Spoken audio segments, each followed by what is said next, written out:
বিগত কয়েক হাজার বছর ধরে পৃথিবীর সুপার পাওয়ার মুসলিমরাই ছিল, যেমন উমাইয়া, আব্বাসি, উসমানী। কিন্তু আমেরিকার ডিসকভারির পরে মুসলমানদের এ রাজত্ব চিরতরে শেষ হয়ে যায়।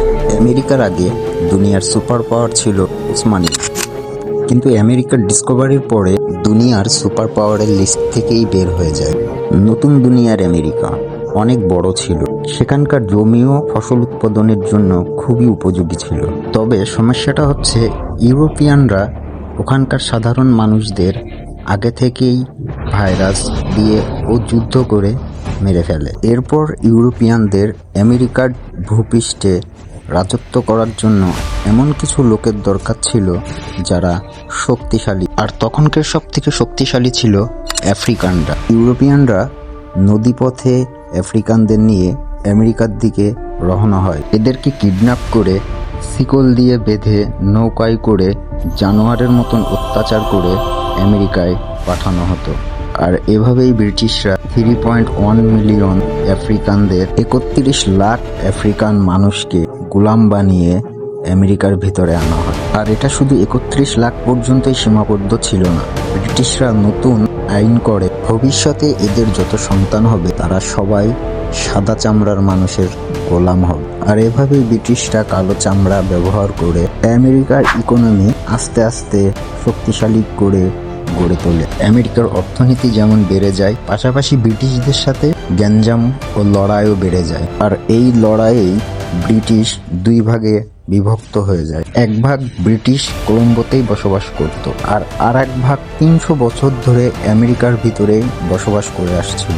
দুই ভাগের এই লড়াইয়ের মাঝে আমেরিকা সরাসরি বলে দেয় আমেরিকার মাটিতে যত প্রফিট হবে সেটা লন্ডনে পাঠাতে হবে। কিন্তু ব্রিটিশরা এটা করতে অস্বীকৃতি জানায়। আমেরিকার এমন ব্যবহারে ব্রিটিশরা আমেরিকাকে শিক্ষা দিতে আমেরিকার সকল পণ্য যেমন চা, টোবাকো, কটন এর উপর বিশাল ট্যাক্স দাবি করে। এরপর আমেরিকানরা সিদ্ধান্ত নেয় তারা আর ব্রিটিশদের আন্ডারে থাকবে না। জর্জ ওয়াশিংটন সর্বপ্রথম স্বাধীনতার জন্য যুদ্ধ শুরু করে দেয়। কিন্তু এখানে অনেক বড় একটি সমস্যা ছিল। আমেরিকা যখনই স্বাধীনতার জন্য যুদ্ধ শুরু করে, সেম টাইম আমেরিকা থেকে অনেক দূর ব্রিটিশদের আরও একটি কলোনির একজন সাহসী লিডার নিজের স্বাধীনতার লড়াইয়ে নামে, টিপু সুলতান। এখন ব্রিটিশদের কাছে দুটো অপশনই ছিল, ইন্ডিয়া নাই আমেরিকা। ব্রিটিশরা সিদ্ধান্ত নেয় আমেরিকায় বেশি সৈন্য না পাঠিয়ে ইন্ডিয়ায় বেশি সৈন্য পাঠানো, কারণ সেই সময়টিতে আমেরিকার ইন্ডিয়ার সামনে কোনো ঔকাদি ছিল না। জর্জ ওয়াশিংটনের নেতৃত্বে আমেরিকা প্রথম তাদের স্বাধীনতা যুদ্ধে জয়লাভ করে। ব্রিটিশ এম্পায়ার তো আমেরিকার কাছে হেরে যায়, কিন্তু তাতে তাদের ক্ষমতার বিন্দু পরিমাণও কমে না, কারণ ইন্ডিয়ার লিডার টিপু সুলতানকে হত্যা করে তারা পুরো ইন্ডিয়ায় দখল নেয়। এসব কিছু আজ থেকে 250 বছর আগে হয়েছিল। 250 বছর আগে যখন পুরো দুনিয়ায় বাদশাহ আর মালগাওদের হুকুম চলত, জর্জ ওয়াশিংটন সেই সময় প্রেসিডেন্সিয়াল সিস্টেম বানায়। আর ওনার প্রেসিডেন্সিয়াল সময়ে উনি একটি নিয়ম করে একজন প্রেসিডেন্ট সর্বোচ্চ 8 বছর ক্ষমতায় থাকতে পারবে।